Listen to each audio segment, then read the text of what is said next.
Assalamualaikum warahmatullahi wabarakatuh. Bismillahirrahmanirrahim. Nahmaduka ya ghafuru ya syakuru. Mashalli wa sallim barik ala sayyidina maulana Muhammadin wa ala alihi wa sahbihi asfa'in nama ba'du. Pernah ada orang hartanya itu habis karena ngobati ibunya. Terus datang ke saya, dia sumpek karena hartanya habis ngobati ibunya. Terus dia bilang, Gus, saya ini sekarang sudah miskin karena ibu saya sakit dan harta saya habis untuk ngobati ibu saya. Terus tak guyon di sama saya, kon kepen pinter apa kepen goblok? Kepen pinter Gus. Ingin pinter apa ingin goblok? Katanya ingin pinter. Kalau ingin pinter biasanya jangan gitu. Harta kamu itu masih di akhirat karena habis untuk ngobati ibu. Bayangkan kalau habis untuk maksiat itu habis betul. Terus dia mulai syukur. Alhamdulillah Gus, harta saya habis secara heroik karena untuk mengobati apa ibu. Sudah pinter dia. Akhirnya miskin sampai sekarang ya tetap pede saja karena masih punya tabungan di akhirat. Dan itu saya terinspirasi oleh ilmu juga. Jadi dulu Sayyidah Aisyah itu pernah nyimpan sepotong daging kambing, disimpan untuk dimakan beliau. Karena beliau mau iftar ya, mau buka atau apa. Singkat cerita, karena bawaan keluarga Nabi itu sakhok, ada orang minta dikasihkan. Suatu saat akhirnya kan habis. Terus Nabi tanya, yang daging tadi di mana? Habis. Terus Nabi cara menjelaskan itu indah sekali. Harta kamu itu baju yang kamu pakai nanti ya rusak, yang kamu makan nanti ya ke WC. Wa tasaddaqta fa abqaita. Memang di semua riwayat itu pakai dhamir mukhatab mudzakkar, meskipun asal usul riwayat itu untuk Sayyidah Aisyah karena untuk umum. Yang kamu sedekahkan tuh yang masih, kamu jangan bilang kamu sedekahkan tuh yang habis, yang kamu sedekahkan tuh yang masih. Misalnya saya punya uang 1 miliar misalnya, terus pernah tak sedekahkan ke fakir miskin atau ke kiai atau ke pondok 100 juta, itu yang mesti masih, karena kadung di luar kekuasaan kita, kadung lillahi ta'ala. Justru yang masih itu yang potensi nanti untuk hal-hal yang kurang positif. Semenjak itu orang sedekah itu begitu entengnya karena itu yang masih. Ya tapi tentu sarannya yang tepat ya. Saya sekarang sering kampanye sedekah tepat karena misalnya sering saya itu didatangi orang kaya, sudah dapat gratisan gerutu itu geremeng. Nah ini kita sudah pakai buminya Allah itu gratis, pakai airnya ya gratis, pakai oksigen ya gratis, kok masih gerutu, itu sudah jadi hamba yang nggak bener itu. Dibayangkan kalau kita pakai oksigen bayar, pakai buminya bayar, pakai airnya bayar semua, kayaknya kita tidak mampu membayar, dan kita sama Allah hanya disuruh ikrar, disuruh sujud. Pentingnya ilmu satu, bahwa itu akan menjadikan satu perilaku. Misalnya begini ya, dulu itu kiai-kiai Jawa zaman dulu itu berpatokan karena dulu pemerintahan Hindia Belanda, seorang lagi masih pemerintahan Hindia Belanda. Itu dalil yang sering diutarakan itu, sebaik-baiknya umara itu yang datang ke ulama, terus sejelek-jeleknya ulama itu yang datang ke umara. Tapi semenjak pemerintahan Indonesia dan kemudian ditandai beberapa tokoh kayak Gus Wahid putra Kiai Hasyim jadi Menteri Agama, ada Gus Wahid putra Kiai Wahab juga jadi Menteri Agama, ada Kiai Fathur Rahman keluarga Mbah Maimun, keluarga Sarang juga pernah jadi Menteri Agama. Kemudian bersamaan dengan itu dibangunlah satu pegangan ilmu. Pegangan ilmu ini penting karena ini yang mengilhami semua orang Islam, terutama ya utamanya ulamanya. Ada seorang ustadz, seorang guru ngaji yang karena melihat rata-rata penguasa itu zalim ya, datang ke Harun Ar-Rasyid. Ini perlu disemak, datang ke Khalifatullah atau Amirul Mukminin Harun Ar-Rasyid. Karena beliau seorang raja, tentu terduga lah, atau ya umumnya atau gimana lah istilahnya, itu ya rata-rata ya agak seenaknya, namanya raja, namanya penguasa. Ini dalam pikiran ustadz itu udah mesti dalam fakta. Kemudian si ustadz itu matur, ya Amirul Mukminin, inni nasihun lak famusyaddidun alaika fala tajidanna fi nafsika syai'an. Saya ini mau nasihati Anda, kemudian saya cara nasihati itu keras, tolong jangan dimasukkan hati. Dia bilang famusyaddidun alaika, saya nanti kalau nasihati itu keras sekali, tolong dimaklumi karena ini penting, karena Anda harus dinasihati secara keras. Tapi sebelum nasihat itu diutarakan, kata Harun Ar-Rasyid, karena beliau Bani Abbas dan beliau orang alim termasuk muridnya Imam Malik, kata Harun Ar-Rasyid, uskut, kamu diam Ustaz. Inna Allaha ta'ala arsala man huwa khairun minka ila man huwa syarrun minni wa ma'adhalika yaqulu Allahu ta'ala faqula lahu qawlan layyinan la'allahu yatadzakkaru aw yakhsha. Jadi ini sekaligus etika dan norma ya bagi semua dai di Indonesia dan semua kita. Wahai Ustadz kamu diam. Allah Ta'ala itu mutus orang yang lebih baik ketimbang kamu, yaitu Nabi Musa, ke orang yang lebih jelek ketimbang saya, yaitu ke Fir'aun. Itu saja harus pakai etika faqula lahu qawlan layyinan. Kamu harus ngomong yang halus. Jadi intinya ini Harun ar-Rasyid komplain. Kamu itu kalau jadi Ustadz kok ngaji kira-kira gitu. Jadi betapa baiknya orang dulu memahami Quran. Jadi Quran itu dibaca, kemudian kita mungkin baca terus jadi cerita. Mungkin ada yang baca jadi perilaku, ada yang baca kemudian itu mengilhami, membentuk. Nah kira-kira itulah yang membentuk kiai alim di NU, di beberapa pesantren maupun orang-orang alim di luar NU. Asal apa ya, ngajinya dan bacanya seperti kita, pasti seperti itu. Karena cara berpikir tadi sudah. Jadi akhirnya si Ustadz tadi keluar dan minta maaf, anta alamu minni, ternyata engkau lebih alim ketimbang saya. Jadi kalimat famusyadidun alika, saya akan keras cara memberi nasihat, itu yang diket, yang dipotong, yang dibatalkan atau yang diralat oleh Khalifatul Harun ar-Rasyid, yaitu dikatakan inna wa ta'ala arsala man huwa khairun minka ila man huwa syarrun minni, yaitu Allah mengutus orang yang lebih baik ketimbang kamu, yaitu Nabi Musa, ke orang yang lebih jelek ketimbang saya, yaitu Fir'aun. Itu pun harus faqula lahu qawlan layyinan. Cara berdakwah harus dengan kata-kata yang halus, yang lembut, yang indah. Dan dengan kata-kata itu diharapkan la'allahu yatadzakkaru aw yakhsha, semoga yang didakwai menjadi ingat. Sehingga dengan kemampuan ilmiah seperti ini menjadi pegangan bersama bahwa kita sebagai dai atau sebagai tetangga atau sebagai sama-sama warga Indonesia, bawaan kita memang harus faqula lahu qawlan layyinan la'allahu yatadzakkaru aw yakhsha. Kemudian dalam disiplin ilmu yang lain, halus itu tidak kuat. Angin itu ya halus, tapi kalau di manage itu jadi kekuatan yang dahsyat. Begitu juga air dan sebagainya. Sehingga tidak perlu khawatir terus kalau dakwah halus itu tidak punya efek yang signifikan. Tidak juga. Allah Ta'ala itu pengelola angin. Angin itu kekuatannya dahsyat, sehingga Nabi Sulaiman dikasih kekuatan angin dan bisa terbang kemana-mana. Kemudian sekarang jadi teknologi yang banyak memanfaatkan angin, mulai rem, mulai apa saja. Sehingga dari cerita saya ini kemudian terus kiai-kiai itu membentuk dakwah termasuk di ekonomi dengan cara yang rileks. Nah cara rileks itu satu tentu dimulai dengan ilmu. Misalnya begini, saya beri contoh. Ketika ada orang melafadzkan kalimat la ilaha illallah, tiada Tuhan selain Allah. Kemudian kalimat ini mungkin kalau orang NU baca itu rutin ya, karena kiainya kelamaan ya yang ikut sambil tidur ya. Kalau tahlil itu disebut kiai tertentu itu mesti yang belakang wah suwi itu, kalau dia itu lama itu.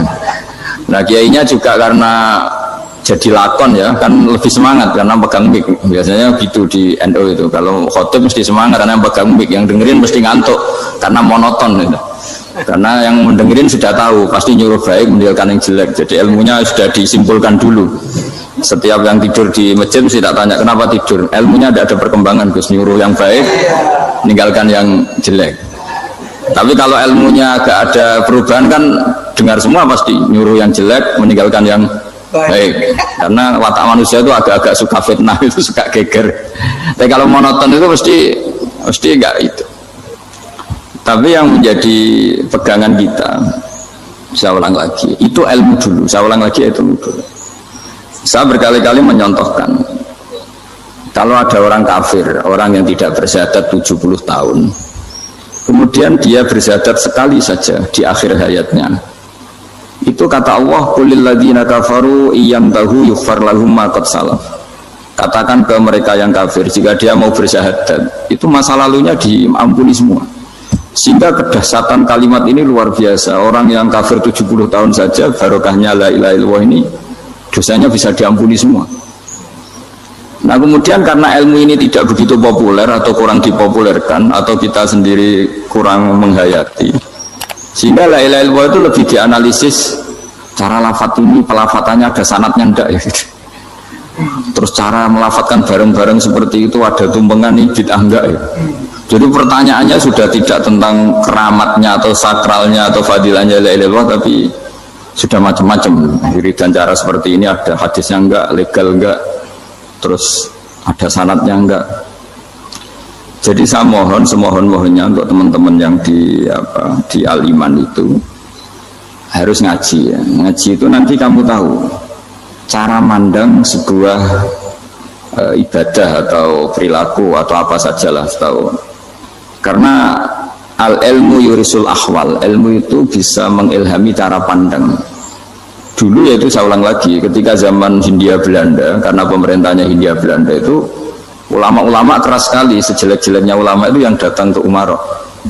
Tapi setelah era Mbah Hashim, era sampai Mbah Maimun, itu mereka peduli sama Umarok, sama semuanya sama-sama warga Indonesia yang ingin melihat Indonesia yang lebih baik.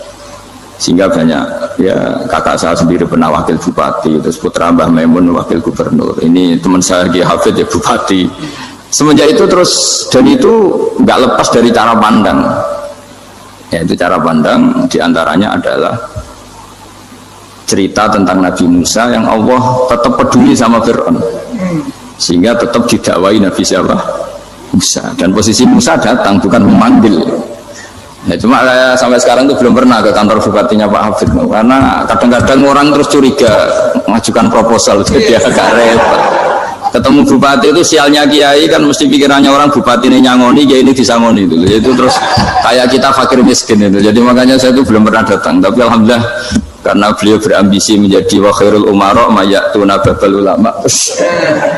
Jadi datang tapi sangat ambisius ingin mengalahkan ulama, karena dia kalau datang statusnya lebih tinggi. Ya tidak apa-apa, ini tawaduk tapi niatnya agak begitu tawaduk. Jadi saya sering ke Jakarta tapi ya tadi jarang ya, biasanya mengajarkan waktu hanya pas saja, tidak kurang tidak lebih. Biasanya ngajar di pondoknya Pak Kures itu di Baitul Quran ya, hanya ngajar santri-santri itu. Nah, jadi pemahaman Quran dulu itu kata Imam Ghazali itu membaca Quran itu membaca, bukan bercerita. Kalau kamu membaca seperti ini, kunta qori'an, kamu pembaca. Pembaca itu yang mengambil pelajaran. Tapi kalau kamu hanya cerita, itu namanya kunta hakian. Sebenarnya Anda tidak membaca Quran, tukang cerita. Misalnya tadi, cerita Nabi Musa datang ke Fir'aun. Itu kalau kamu hanya cerita, wah dulu itu ada orang namanya Fir'aun, didakwai Nabi yang namanya Musa. Ini namanya tukang cerita. Kalau kamu pembaca tidak gitu. Betapa baiknya Allah, orang sengawur Fir'aun saja inginnya Allah masih ingin diselamatkan dengan mengutus Nabi Musa kekasihnya. Itu namanya kunta qori'an, kamu pembaca betul, bukan kunta hakian, kamu tukang cerita. Begitu juga seterusnya tentang Quran, ayat-ayat seterusnya. Sehingga yang diharapkan dari pembacaan Quran itu memang kita sebagai ahli baca, ahli mu'tabir ya, ahli yang ngambil pelajaran, bukan tukang apa? Cerita. Sehingga dulu ketika Sayyidina Umar radhiyallahu anhu ketika membuka Baitul Maqdis atau Baitul Muqaddas dan diajak syukuran, pesta-pesta makan itu, beliau nggak mau. Ketika ditanya kenapa engkau nggak mau, alasannya itu langsung beliau baca Quran. Jadi saya punya sekian contoh, saya ulang lagi, saya punya sekian contoh. Orang-orang dulu dengan Quran itu menyatu, bukan sekedar dihafal tapi menyatu, sehingga bawaannya itu sudah Qurani, sudah Qurani. Saya beri contoh pertama Rasulullah SAW, nanti Umar kedua. Rasulullah itu pernah nggak makan sampai 3 hari. Terus ditanya oleh sahabat, lalu kekuatan engkau bisa hidup apa? Terus menghentikan al-aswadani, maksudnya itu tamar dan air, hanya makan kurma dan air. Tapi beliau tidak ketemu roti atau tidak ketemu nasi lah kalau orang Indonesia.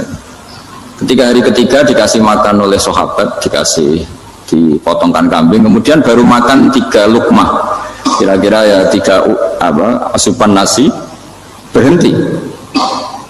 Padahal sahabat yang lapar sama dengan Rasulullah itu membayangkan Nabi itu sampai kenyang, sampai apa. Tapi ketika ditanya, seperti ini pun nanti ada hisabnya. Walatus alunna yauma idzin anin naim. Jadi acara makan-makan gini itu nanti ada hisabnya. Nabi nangis. Hanya sahabat nggak jadi nerusin makan.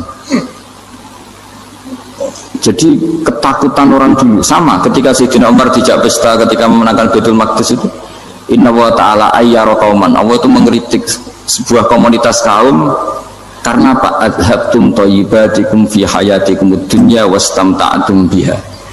Kamu adalah orang-orang yang jatah nikmat kamu sudah kamu habiskan di dunia. Adhabtum itu kalian habiskan jatah kenikmatan kamu di dunia.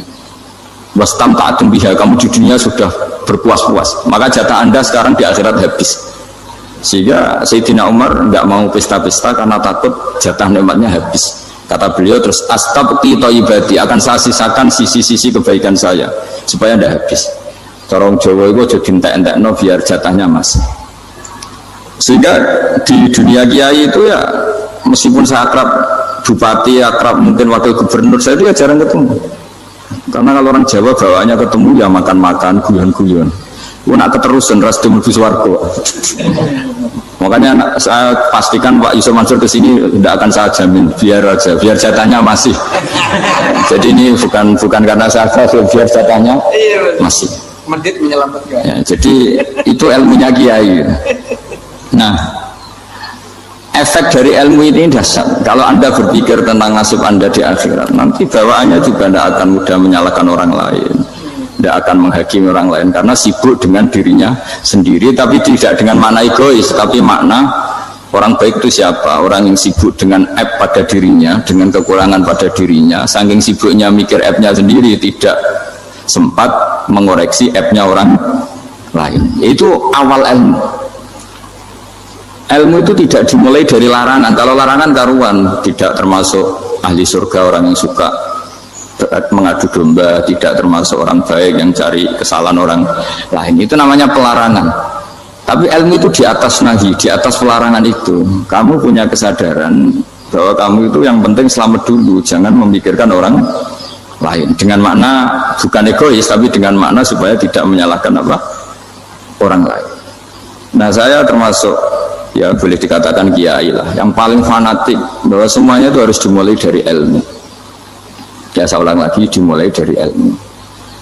Nah, dari sini kemudian saya berharap Indonesia menjadi damai, menjadi baik. Itu bukan karena kita baik-baik banget, ya tidak mungkin kita ada nabi, tapi karena sudah sibuk dengan memikirkan kesalahan diri sendiri. Sehingga misalnya kita baca Quran, Rabbana zalamna anfusana, lalu kita langsung ingat betapa hubungan kita dengan Allah itu harus ikrar dulu, merasa zalim dulu, merasa salah dulu.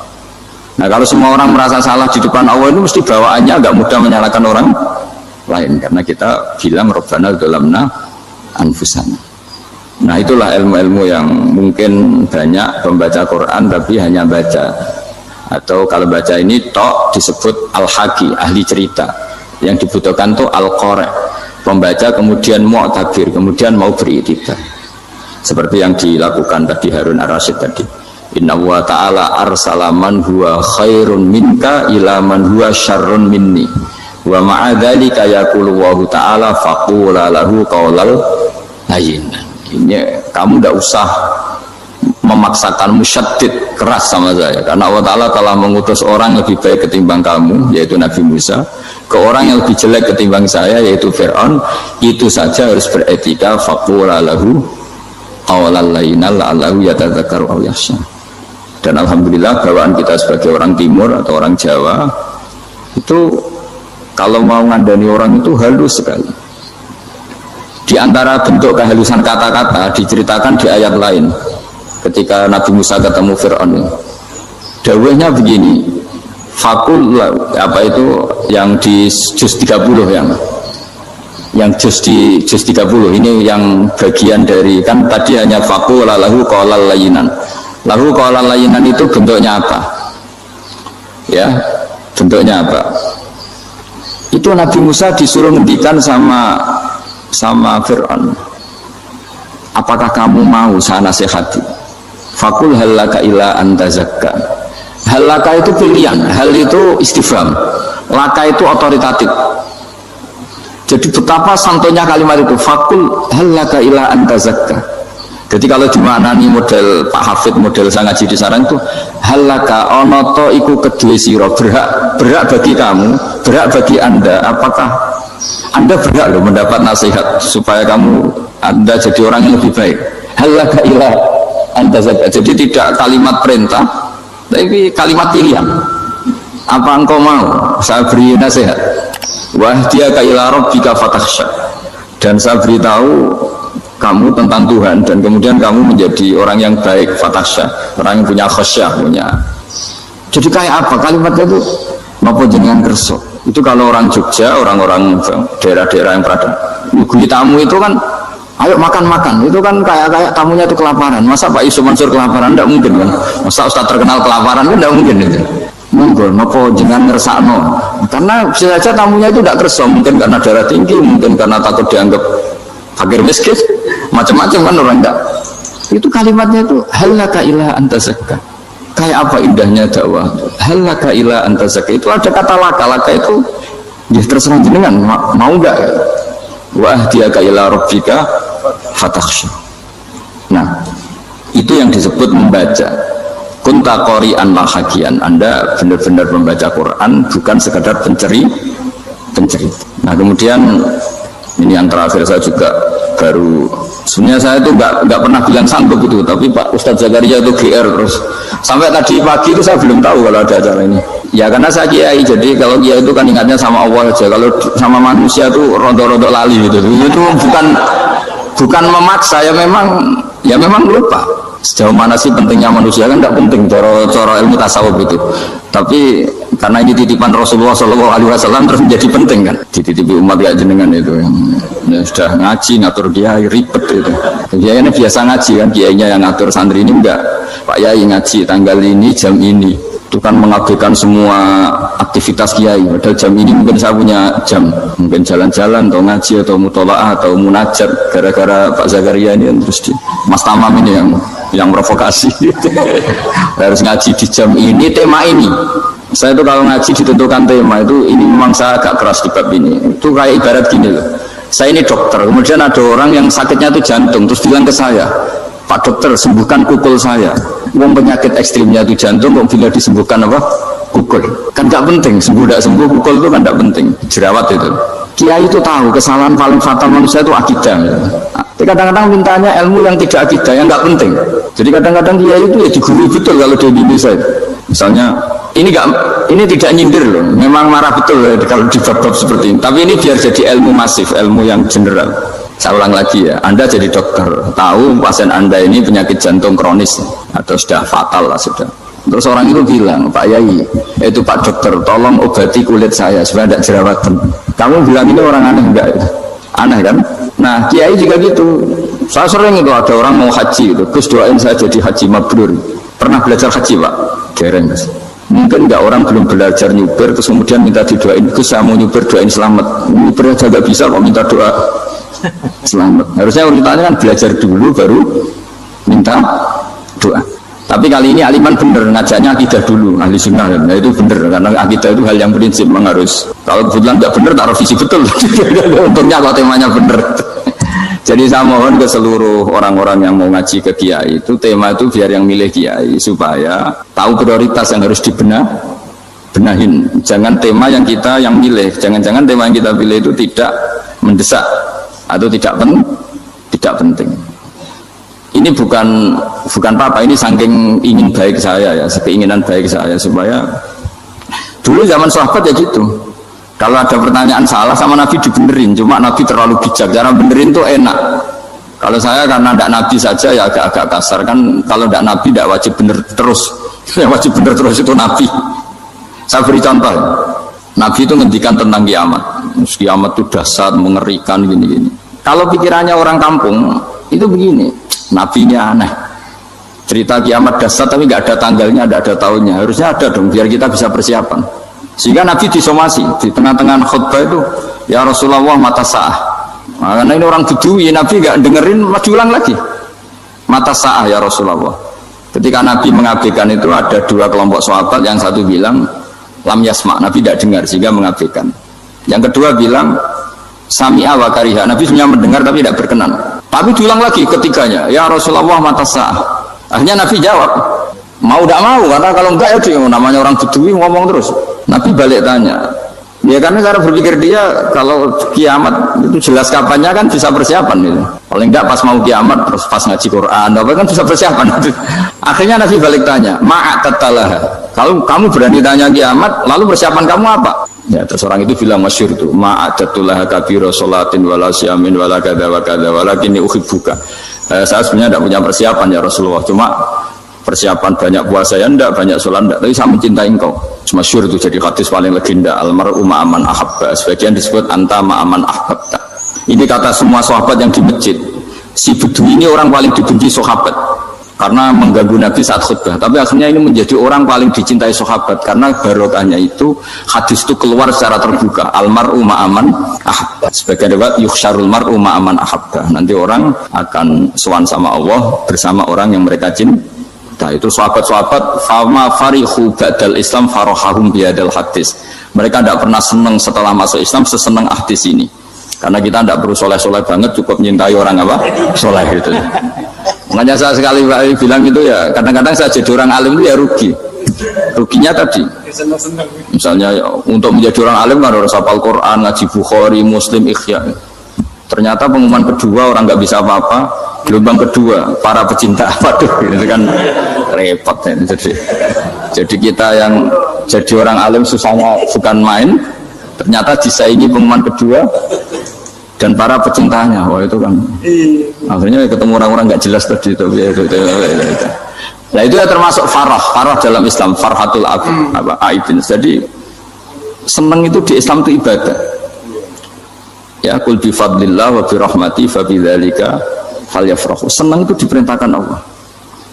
Saya itu sering di kamar, kadang itu nyun sewu kayak gatelan gitu, apa itu. Ya agak kukur-kukur terus merengut saja malu. Malu saya itu dilihat Allah kok kayak agak ridho itu malu.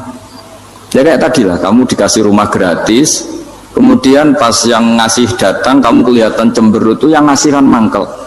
Sudah dikasih gratis masih cemberut. Sama hubungan kita dengan Allah itu semuanya dikasih gratis. Makanya tabassum, senyum itu ibadah. Kita yang nekuni ilmu hadis, betapa hebatnya Nabi ngendikan, kalau kamu tidak bisa ibadah yang berat-berat, cukup ibadah senyum. Kadang ngendikan tol koti wajin, kamu cukup berwajah yang indah, yang menyenangkan. Tabassum, senyum. Kalau kamu tidak bisa membalas jasanya orang yang ngasih, minimal kamu senyum, minimal kamu kelihatan senang gitu. Nah, makanya senang itu sudah ibadah. Dan sekarang orang untuk senang aja susah, karena bawaannya nuntut orang lain supaya kayak keinginan dia, bawaannya nuntut, ya ribet. Kalau gitu ya ribet. Makanya saya bilang al ilmu yurisul ahwal, ilmu itu diperkuat. Nanti yurisul ahwal, ilmu itu akan membentuk Anda. Dulu beberapa raja itu ya mau luhur karena jadi raja, punya apa saja. Tapi punya penasihat ulama itu, nasihat itu sederhana. Ada seorang raja tanya ke kiai, gimana dengan semua kerajaan saya? Wah, padahal dia punya apa saja. Jenengan miskin sekali, itu kerajaan seluas ini, kok bisa aja? Terus ditanya sama si ulama tadi, andaikan Anda di padang pasir, kemudian kalau tidak minum segelas air itu mati, apakah Anda akan membeli segelas air ini dengan semua kerajaan Anda? Oh iya, pasti apapun saya lakukan untuk mendapat satu gelas air. Terus la tafrah bimulkin la yusawi syarbatamain. Kamu jangan bangga dengan kerajaan yang nilainya itu enggak sebanding dengan segelas apa? Air. Akhirnya raja itu mikir, saya tidak jadi raja bisa hidup, tapi kalau enggak minum air mati. Berarti penting satu gelas air. Akhirnya lama-kelamaan ini anggap kerajaan itu biasa, ternyata enggak sepenting segelas air. Ya seperti kita lah, misalnya orang nggak punya alpat tuh tidak malu, tapi kalau nggak punya celana itu malu. Kamu mau punya alpat tapi nggak punya celana, kan nggak mau. Yaitu ilmu itu yurisul akhwal, ilmu akan melahirkan satu perilaku. Jadi kalau ilmu Anda mantap, pasti syukurnya juga mantap gitu. Ya makanya saya termasuk kiai yang selalu mendorong pentingnya ilmu. Bahkan kata Sufyan Ats-Tsauri ngendikan saking pentingnya ilmu, ada kata fa'lam annahu la ilaha illallah, dimulai kata fa'lam. Dan saking pentingnya ilmu itu, setiap nabi itu status permanennya itu hanya satu, mengajar. Rabbana wab'ats fihim rasulam minhum yatlu 'alaihim ayatik, membacakan ayat-ayat Allah, sampai wa yu'allimuhumul kitab, mengajarkan kitab wal hikmah. Bahkan Allah sendiri wasofa dzatahul aliyah bi annahu al-muallim. Yaitu Allah ngendikan Ar-Rahmanu 'allamal Qur'an. Jadi betapa hebatnya pengajar. Allah sendiri mensifati dirinya itu Ar-Rahmanu 'allamal Qur'an. Allah itu Maha Rahman yang mengajarkan Quran. Di surat Iqra juga disebutkan Iqra wa rabbukal akram alladzi 'allama bil qalam. Jadi Allah mensifati dirinya sebagai pengajar. Kayak apa pentingnya mengajar? Karena al-ilmu yurisul ahwal. Ilmu ini melahirkan satu sikap. Pernah ada orang hartanya itu habis karena ngobati ibunya. Terus datang ke saya, dia sumpek karena hartanya habis ngobati ibunya. Terus dia bilang, Gus, saya ini sekarang sudah miskin karena ibu saya sakit dan harta saya habis untuk ngobati ibu saya. Terus tak guyon di sama saya. Kon kepen pinter apa kepen goblok? Kepen pinter Gus. Ingin pinter apa ingin goblok? Katanya ingin pinter. Kalau ingin pinter bahasanya jangan gitu. Harta kamu itu masih di akhirat karena habis untuk ngobati ibu. Bayangkan kalau habis untuk maksiat itu habis betul. Terus dia mulai syukur. Alhamdulillah Gus, harta saya habis secara heroik karena untuk mengobati apa ibu. Sudah pinter dia. Akhirnya miskin sampai sekarang ya tetap pede saja karena masih punya tabungan di akhirat. Dan itu saya terinspirasi oleh ilmu juga. Jadi dulu Sayyidah Aisyah itu pernah nyimpan sepotong daging kambing, disimpan untuk dimakan beliau. Karena beliau mau iftar ya, mau buka atau apa. Singkat cerita, karena bawaan keluarga Nabi itu sakhok, ada orang minta dikasihkan.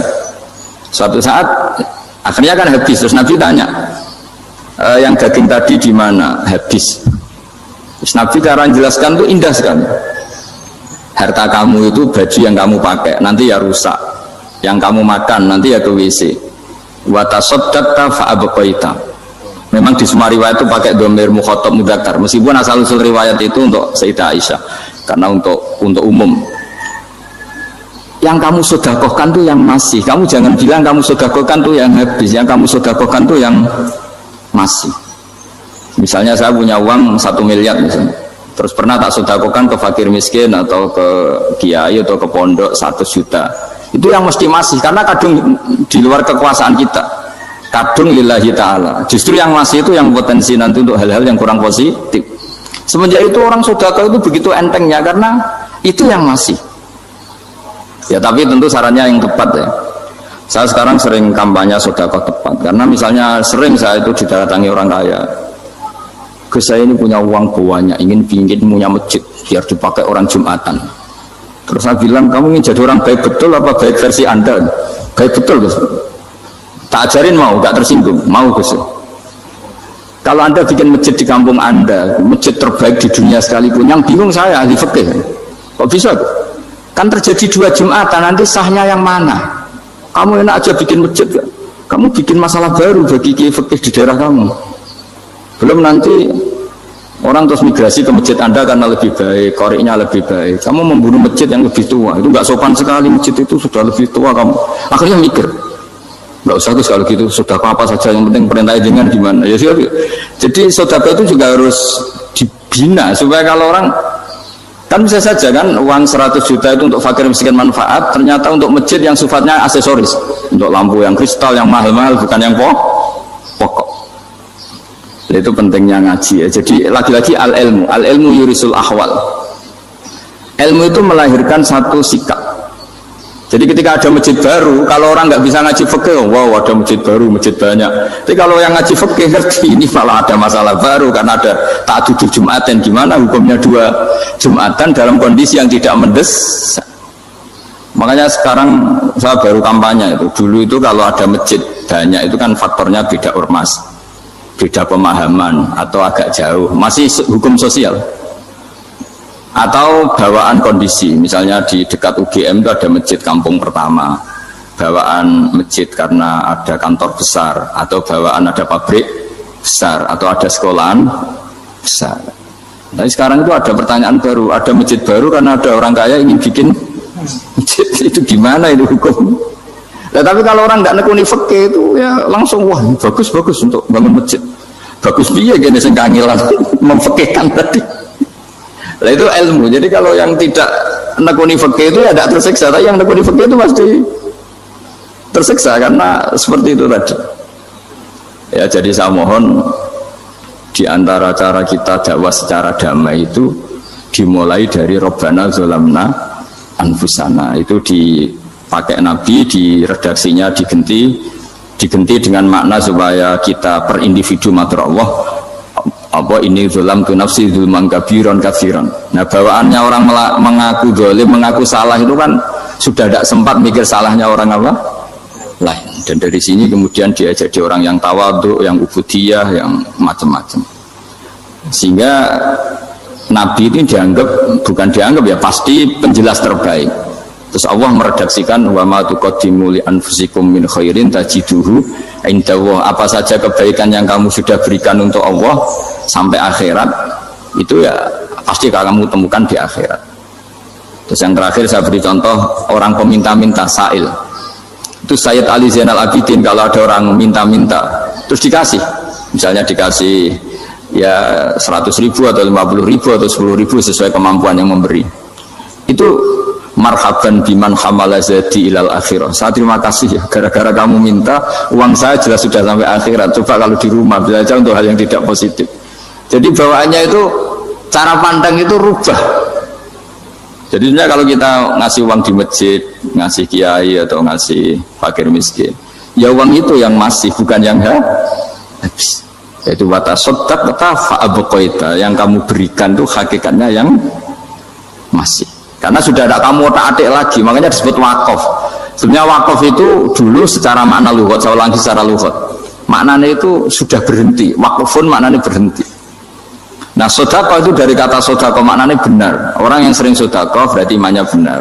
Orang yang uang sudah diberikan berarti dia sudah terputus, wakaf berhenti dari hubungannya dengan dia. Sudah dikasihkan berarti selesai. Sehingga wakaf dan sedekah itu sebenarnya maknanya saling melengkapi.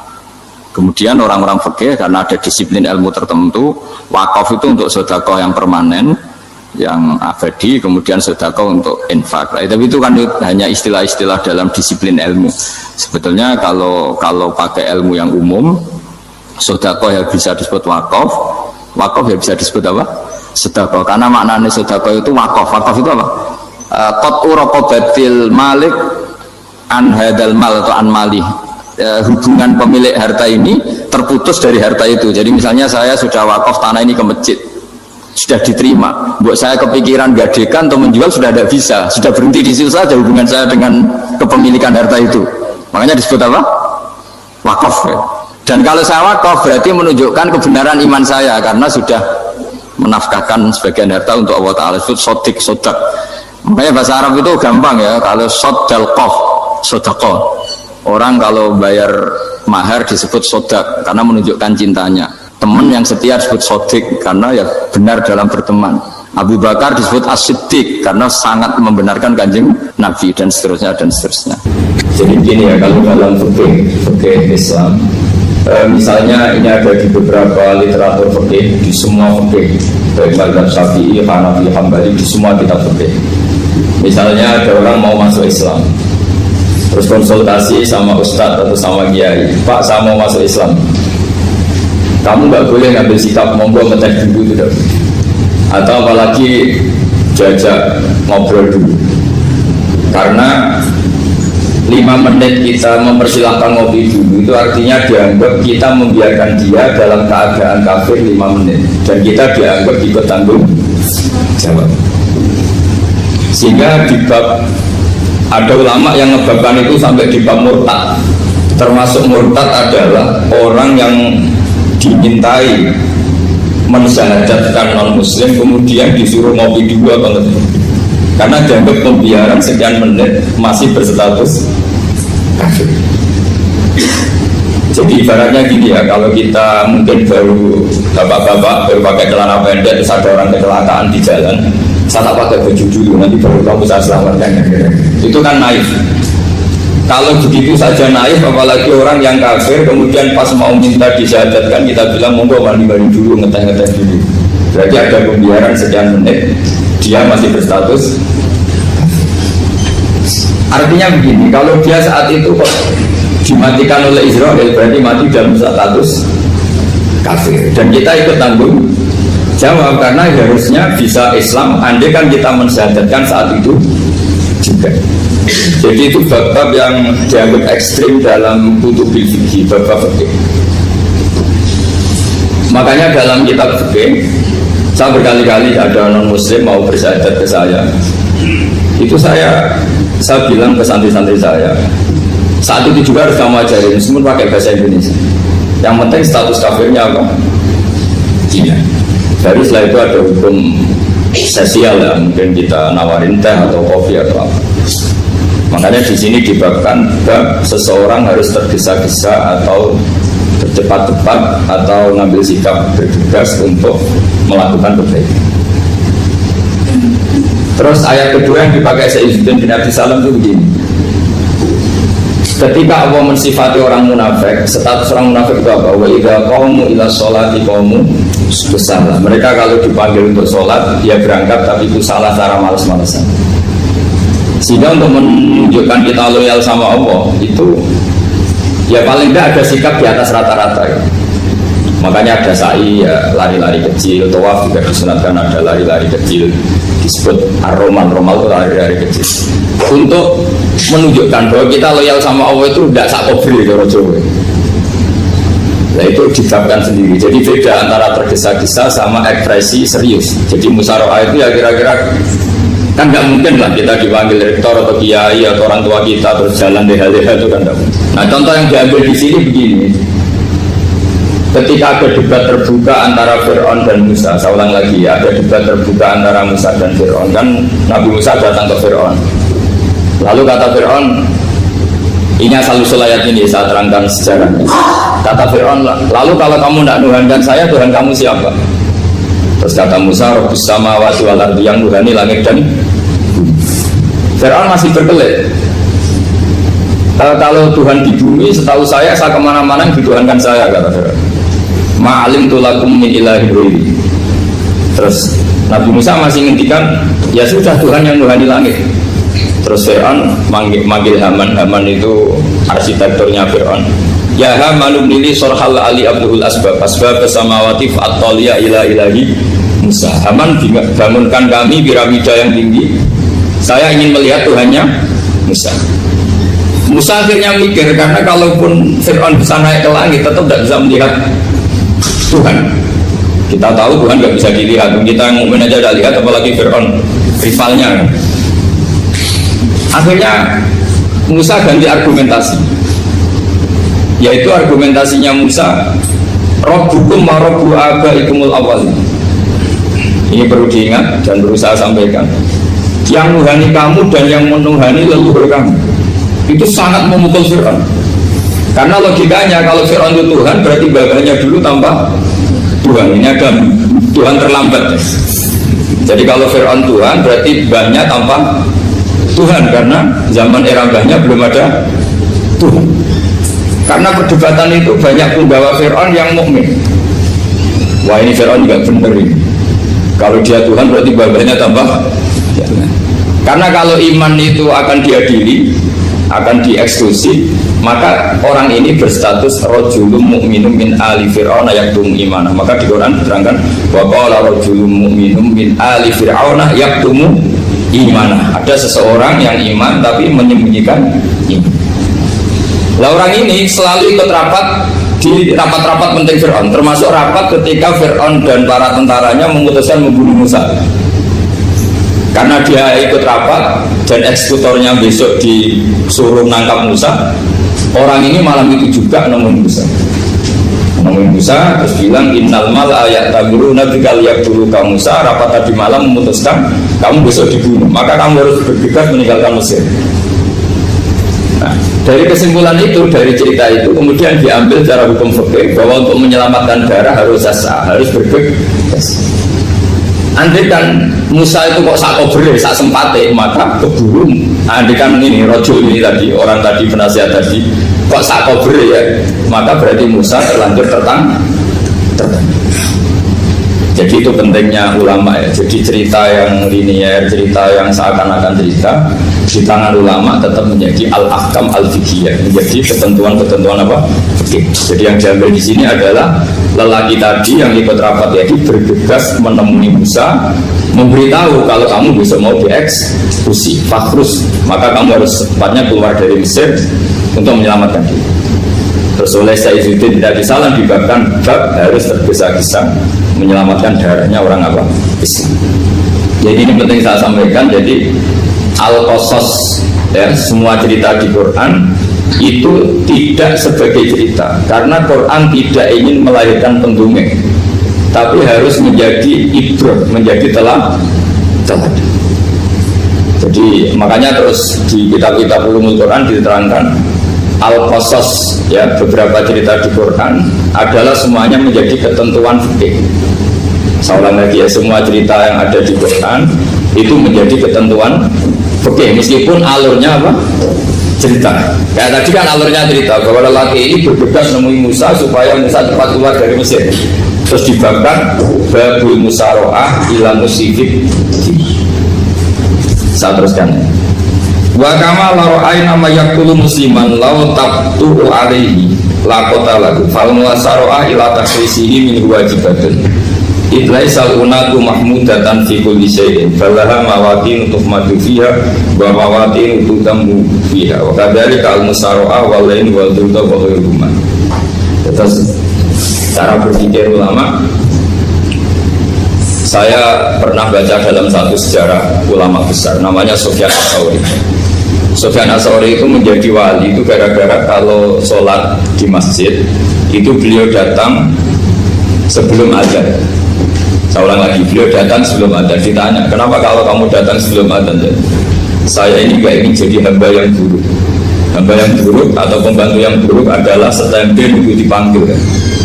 Misalnya kita tahu majikan kita pasti manggil jam 7, kemudian jam 7 itu Anda masih ngopi, masih tata-tata, itu kan tidak menghormati majikan. Harusnya kamu setempe di jam yang saat itu pasti majikan Anda memanggil. Kata beliau, saya tidak ingin seperti pembantu yang buruk datang menunggu apa? Jadi itu ada beberapa spirit ya, atau inspirasi dari aturan-aturan mahabbah. Sebab itu ketika Allah kritik orang munafik, wa idza qamu ila sholati qamu kusala, ketika dipanggil sholat mereka datang bermalas-malasan. Karena tidak ada cintanya sama Allah, maka datang berlambat-lambat. Nah, berarti kalau ekspresi cinta mengharuskan kita datang bercepat. Makanya dalam istilah lain di Quran ini termasuk balaghatul Quran. Di juz 25 itu istilah menuju Allah itu fafirru ilallah. Kita tahu firar itu maknanya lari apa jalan biasa. Lari. Jadi untuk mengekspresikan mahabbah kita, kangen kita pada Allah, cara bahasa Arab isak kita, berontak kita sama Allah, tidak diistilahkan jalan tapi fafirru ilallah, harus bergegas berjalan. Begitu seterusnya. Maka kalau ada orang Islam terus ini konsekuensi hukum. Ada non Muslim minta, Pak Bah, saya tolong ajarkan syahadat. Nggak boleh saya bilang gini, monggo ke dalam dulu. Padahal perjalanan ke rumah saya misalnya setengah jam, nggak boleh saat itu meskipun sambil berdiri-diri harus kita tauhidkan. Kamu yakinnya Allah itu satu, Tuhan Allah, harus. Karena kalau ada perjalanan ke rumah 5 menit terus dia kecelakaan, belum syahadat, statusnya mati apa? Kafir. Dan kita ikut terlibat karena sebetulnya bisa mengislamkan saat itu juga. Analoginya kayak tadi ya. Orang kecelakaan di jalan karena kita pakai celana pendek, contoh sini bisa tak pakai baju dulu. Habis itu dijudes truk. Itu kan kita ikut salah karena kita punya kesempatan. Tentu yang disalahkan yang punya kesempatan. Karena merubah status dari potensi kelides truk menjadi sama sekali gak potensi kelides truk dengan kita inggirkan, meskipun kita dalam keadaan tidak ideal. Sama, orang kafir yang mau masuk Islam itu umumnya kiai kan kadang sebagian disuruh mandi dulu, itu salah sebenarnya. Itu salah sekali, sangat salah. Apalagi nunggu seremonial di masjid, tinggal tokoh-tokoh itu bujutnya salah. Itu gak cuma salah, bujutnya salah. Jadi salah yang akut. Itu salah besar. Kalau seremonial monggo, tapi kalau mengislamkannya saat itu. Apalagi seremonial seminggu lagi nunggu tokoh terkenal, nunggu disyuting dulu, wah itu perilaku show, itu bukan mengislamkan itu. Makanya kita kadang itu, kita yang sebagai peneliti fikih itu kadang itu enggak serg. Masa mau Islam nunggu di masjid dulu, di Sultan dan toko-toko itu salah. Itu sama dia kamu lihat orang kecelakaan mau menyelamatkan, coba tahun enggak ya? Minta disyuting dulu, setengah mati. Jadi kita normal saja dalam Islam, sesuatu yang mendesak, yang emergensi ya perlakuannya harus cepat. Sehingga dibabkan faslun fil musyawarah ila nusifid fitina. Jadi ada beberapa contoh di Quran memang aturannya seperti itu. Makanya semua redaksi Quran tentang menuju Allah diredaksi fafirru. Makanya di tawaf ada ekspresi romal, jalan agak cepat. Di sa'i juga ada momen-momen kita harus romal, berjalan cepat. Di beberapa aturan juga seperti itu. Ya saya ulang lagi, di beberapa aturan Islam juga seperti itu. Nah sekarang efek di hukum haji. Saya banyak baca literatur haji. Haji dalam aturan Islam itu wujuban tarafiyan, wajib yang tidak langsung mendesak. Kemudian semenjak ada fakta kita harus nunggu, daftar tunggu, itu kita sebagai ahli fikih itu gampang. Misalnya gini, saya umur 20 punya uang, sekarang berapa daftar? 25 juta ya. Saya umur 20 punya uang 25 juta. Saya jomblo, ya butuh nikah, ya butuh macam-macam. Itu wajib daftar haji apa enggak? Karena kalaupun daftar nunggu 20 tahun. Nah sekarang kalau ada orang umur 50 tahun punya uang 25 juta, menurut Anda wajib daftar saat itu apa enggak? Daftar saja bisa game gitu. Nanti kalau misalnya umur 50 ditambah 25 kan 75. Itu kalau orang sumpah sudah tetap mati gitu. Maka itu menjadi pertanyaan, apakah fikih ini kita rubah? Karena dulu kan orang itu longgar semua. Karena haji zaman Nabi pun tidak langsung dilakukan saat pertama diwajibkannya haji. Jadi Nabi punya sisi unik. Pertama ada tahun diwajibkannya haji, Nabi tidak langsung haji. Sebab itu ulama berkesimpulan kalau wajibnya haji tidak langsung. Maka fikih itu memang unik. Sholat juga gitu. Ada istilah begini dalam sholat. Watajibu sholat ala kulli muslimin wujuban muwassa'an. Di semua kitab fikih takbirnya seperti itu redaksinya. Wajib sholat dilakukan orang Islam wujuban muwassa'an, wajib yang ada lembarnya. Sehingga ketika zuhur jam 12 WIB kita dengar azan, boleh sholat setengah 1, jam 1, setengah 2, jam 2. Karena memang wujuban muwassa'an, memang ada batas akhir waktu misalnya sampai setengah 3. Nah problemnya begini, misalnya setengah 1 Anda pasti dipanggil majikan kamu yang diharuskan melakukan satu aktivitas, misalnya Anda pilot, yang nggak mungkin sholat lagi di kokpit. Apakah status wujuban muwassa'an, wajib yang longgar menjadi hilang karena setelah itu tidak ada kesempatan lagi sholat? Apa tetap kita sebagai ahli Islam yang agak balelo tapi alim, misalnya ya sudah tetap jadi pilot, nanti kan ada aturannya sendiri, ada rukhsahnya sendiri, ada kemurahan sendiri, kita sudah jadi pilot. Misalnya sholat tanpa harus menghadap kiblat, sholat yang tetap di perjalanan.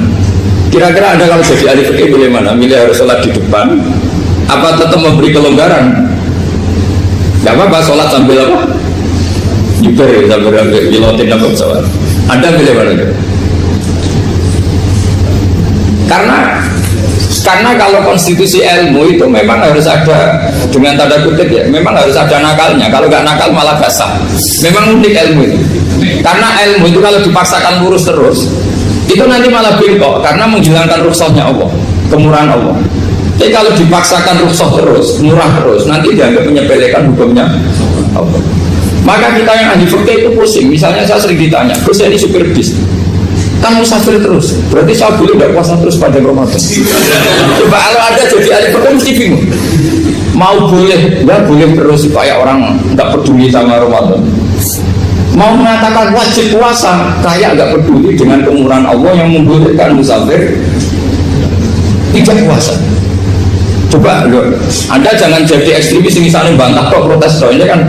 Jadi memang mengkaji ilmu itu ya, makanya dengan tanda kutip itu harus ada nakal, tapi nakal yang baik, bukan nakal. Nakal itu kalau bahasa Jawa itu kan tidak harus dosa. Seperti anak kecil menek-menek itu, bocah kok nakal, padahal anak kecil menek itu haram dah. Enggak kan? Malah orang tuanya yang bentak itu yang marah. Yang nakal betul ya ibunya yang bentak cerewet itu, karena ibunya orang yang sudah mukallaf, sudah tua, salah langkah yaitu kalau anaknya naik meja itu ya sebetulnya bahasanya tidak nakal, lucu. Oh jebule pinter coba iso munggah meja, harusnya diapresiasi. Tapi rata-rata itu semua akal mencapai gelas. Malah boy malah mecano tabungan. Bapaknya marah tukang nguras tabungan. Sebetulnya senakal-nakalnya anak kecil itu nakal orang tuanya, itu pasti. Karena ini sudah kena kitab, sementara anak-anak belum kena. Saya pernah punya tamu, karena di tradisi dia itu sering punya tamu. Bapak ibunya itu kultus sama kiai, bentak anaknya disuruh salim sama saya. Anak kecil kan nggak mau jalan-jalan terus, marah. Tak marah orang tuanya, tak marah. Yang dosa itu kamu bentak anaknya. Kalau anak kecil itu kena diskon rufi al-kolam ansalasin. Di antara aturan Islam apa? Tidak ada keharusan bagi 3 orang. 1 anak kecil sampai balik, 2 orang tidur sampai bangun, 3 orang gila. Artinya anak kamu itu tidak kena kita untuk sopan sama saya. Kamu yang kena kita baru sopan sama anak-anak. Dan ini ada Jawa itu kadang keliru. Jadi orang tua itu marah-marah memaksakan anaknya sopan. Padahal Allah memberi diskon anak kecil itu belum wajib sopan. Gak apa-apa ada tamu naik-naik asal masih anak kecil. Makanya Rasulullah ketika beliau sholat sujud itu Hasan Husain itu naik. Cara Jawa Nabi itu 3 tumpaan. Semua riwayat mengatakan Nabi itu diam saja, gak berani ngangkat. Sampai sahabat itu ada yang ngomong, ini Nabi sujud lama sekali, ada apa? Jadi kita punya riwayat itu ya baru kayak sahabat yang agak nakal. Semuanya itu sujud, tapi bareng di atas rata-rata ada sahabat yang belakang ngomong, siapa tuh ini sujudnya kok lama? Barokahnya itu ditemukan riwayat, oh ono putune. Karena Hasan itu naik di atas punggungnya apa? Nabi itu kan tidak ada yang ngomong, riwayat ini tidak ditemukan. Barokahnya ada yang mongok itu mungkin kalau sekarang mungkin semua masjid mongok karena orang sekarang jarang yang khusyuk. Kalau dulu hanya 1 yang di belakang. Setelah itu Nabi memberi penjelasan, saya tadi sebetulnya harus mengakhiri sujud saya sesuai aturan umum, tapi ada gigi saya tak biarkan sampai dia puas naik punggung saya sehingga dia turun baru sana. Filosofinya apa begini? Anak kecil 1 udah kena kitab, 2 jangan sampai sholat itu jadi problem. Kalau Nabi minta Hasan membentak, putu mau bayar sholat kok diganggu, maka sholat menjadi trauma. Gara-gara sholat berasa bentak saya. Lama-lama anak ini trauma dengan sholat karena dianggap problem. Makanya saya termasuk kiai nggak berpendapat anak kecil nggak boleh di masjid. Sering kan anak kecil di masjid wajib khutbah rame. Saya termasuk setuju tetap boleh. Kalau dibentak di masjid maka dia trauma dengan masjid. Misal ke masjid dibentak. Lagi pula kadang-kadang orang itu gaya-gayaan dong. Wah, suami orang khutbah ramen nih. Padahal kalau nggak diramein anak-anak malah udah tidur. Kita kan nggak bisa menjamin kalau perilaku kita lebih baik gitu. Mendingan kan anak-anak main di masjid dibanding di karaoke kan. Jadi kan, ya ini maksudnya saya, ini fikih ya. Fikih itu wilayahnya, makanya jadi ahli fikih itu susah-susah gampang. Jadi kan jangan hanya berpikir protes dengan ketentuan fikih, mengkaji yang sebanyak-banyaknya. Itu tadi, misalnya Anda seorang supir permanen, supir bis bersama, kalau truk kan bisa lihat-lihat, kalau bis kan apa ada judulnya ya waktu seperti bis jurusan Surabaya Semarang, saya kan sering naik bis jurusan Surabaya Semarang. Kadang-kadang supirnya melihat saya tanya, bisa ini supir, saya ini Ramadan itu gimana ya? Ya saya sudah ngerti setengah nakal, mungkin senengnya dijawab rasa poso ya saya tahu. Tapi masalahnya secara fikih kalau kamu mengharapkan kamu harus puasa terus, kamu melanggar konstitusi ilmu. Memang musafir punya diskon, boleh tidak puasa. Pertanyaannya bayarnya kapan? Sawal ya nyupir lagi, Zulhijjah ya nyupir lagi, nanti sampai Ramadan ya. Nah terus ya pas kamu cuti, biasanya cutinya pas sakit, boleh diskon lagi karena sakit. Coba. Nah, andai kan Anda jadi ahli fikih milik zaman. Lu kalau orangnya soleh terus kayak ustadz-ustadz di sini kayak dosen UI kan, masa dosen UI Universitas Islam nggak Islam kan nggak mungkin. Mungkin memilih poso kan. Masalahnya ini kan hukum untuk orang kebanyakan, nggak boleh hukum musuh kuat. Sahur jam 3:30, ngambil vitamin, pokoknya harus kuat. Itu tidak hukum, itu saran. Hukum itu beda dengan saran. Hukum itu hanya berbicara musafir itu boleh store. Kalau saran memang boleh, ya usahakan kamu makan 3:30 pas fit, terus kalau ngumpul selesai jam 10 nanti istirahat. Memangnya majikan bisa ngatur jamnya? Itu fikih. Maka menjadi perdebatan yang namanya pergi itu apa? Menurut Imam Syafi'i, pergi itu ya dari rumahnya ke tempat yang asing, yang tidak wilayahnya, namanya pergi. Menurut Imam Ahmad bin Hanbal enggak. Pergi itu tidak kerja. Jadi orang yang supir yang seperti itu namanya tidak pergi, tapi kerja. Tanyakan ke publik, misalnya jenengan ke UI, istri kamu atau suami kamu ditanya, istri kamu kemana? Kira-kira jawabnya bilang pergi jalan-jalan atau bilang kerja? Kerja. Makanya kata Imam Ahmad bin Hanbal, Ludi mustafar atau orang yang berprofesi, yang profesinya memang harus pergi, kayak traveling atau supir, maka itu namanya tidak pergi, namanya itu kerja. Karena apa? Sekali distatuskan pergi, maka ikut status yang dikatakan Allah dan Rasul, dapat diskon, boleh tidak puasa.